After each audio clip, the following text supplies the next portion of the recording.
राधिकेश। हर कोई जानता है क्रोध करना नहीं होती अच्छी बात, लेकिन जब ये क्रोध आता है तो संयम कहाँ रहता है। हम ना जाने क्या क्या कह देते हैं जिसका बाद में हमें ही पछतावा होता है। कोई भी अपने अपनों को कभी भी दुखी नहीं करना चाहता, लेकिन ये जब क्रोध आता है तो वाणी का संयम सारा का सारा कहाँ चला जाता है पता ही नहीं चलता। और हम ना जाने क्या क्या क्रोध भरी वाणी से कहते जाते हैं, कहते जाते हैं, कहते जाते हैं, जिससे हमारे अपनों को बहुत दुख पहुंचता है। और जब क्रोध हमारा शांत हो जाता है तो हमें रियलाइज़ होता है कि हमने बहुत गलत किया और हमने कितना कुछ कह दिया जो हमें नहीं कहना चाहिए था। ये पछतावे की फीलिंग, ये गिल्ट की फीलिंग हमें बहुत ज़्यादा दुख से भर देती है।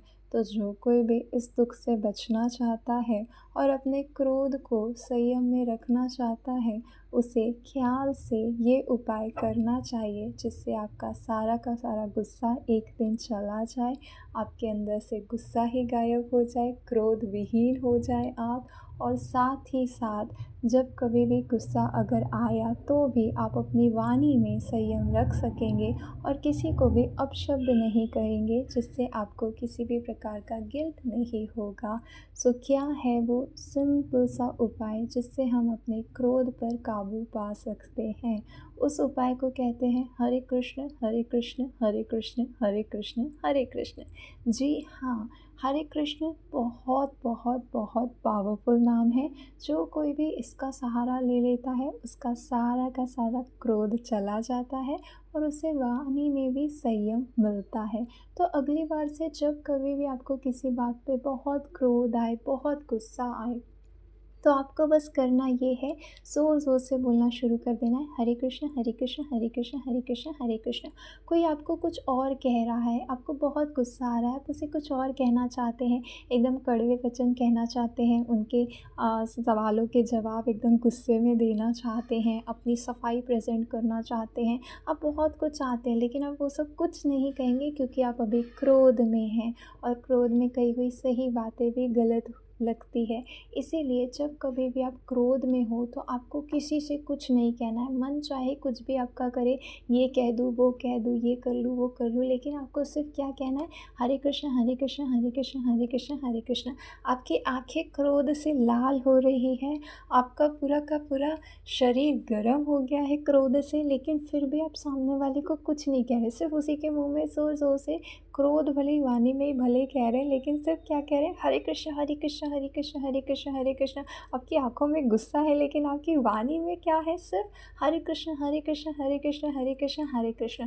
तो जब आप ये सिंपल सी एक्टिविटी करेंगे ना, तो आप देखेंगे कि बहुत जल्दी आपका सारा का सारा क्रोध चला जाएगा और आपका वाणी में संयम आएगा, जिससे आप कुछ भी ऐसा नहीं कहेंगे जिसे कहने का आपको बाद में पछतावा हो।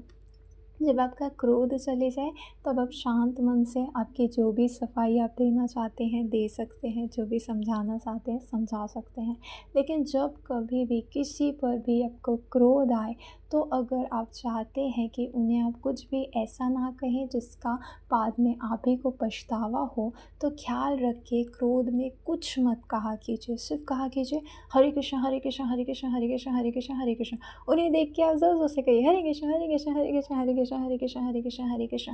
लेकिन कुछ भी हरे कृष्ण के अलावा मत कहिए, ताकि आप उस गिल्ट वाली फीलिंग से बच सकेंगे जो आपको बाद में होगी अपशब्द कहने से। सो अगर अपशब्द कहने से बचना चाहते हैं, वाणी में हमेशा संयम रखना चाहते हैं और एक दिन अपने सारे क्रोध से मुक्ति पाना चाहते हैं, तो हरे कृष्ण नाम का सहारा लीजिए। जब कभी भी किसी भी बात पर, किसी पर भी क्रोध आए, कुछ मत कहा कीजिए, सिर्फ ज़ोर ज़ोर से कहना शुरू कर दिया कीजिए हरे कृष्ण हरे कृष्ण हरे कृष्ण हरे कृष्ण हरे कृष्ण हरे कृष्ण हरे कृष्ण। कृष्ण की ऐसी कृपा बरसेगी कि आपका सारा का सारा क्रोध ही एक दिन गायब हो जाएगा और क्रोध जीवन से चला गया, मतलब जीवन खुशियों से भर गया। जिसमें क्रोध नहीं होता उसके जीवन में बहुत शांति होती है, बहुत सुकून होता है। सो क्रोध से बचने के लिए, अपने एंगर को एलिमिनेट करने के लिए हरे कृष्ण का सहारा लीजिए। This is the best magical key that can change your life magically. May God bless everyone. Hare Krishna, Radhe Krishna.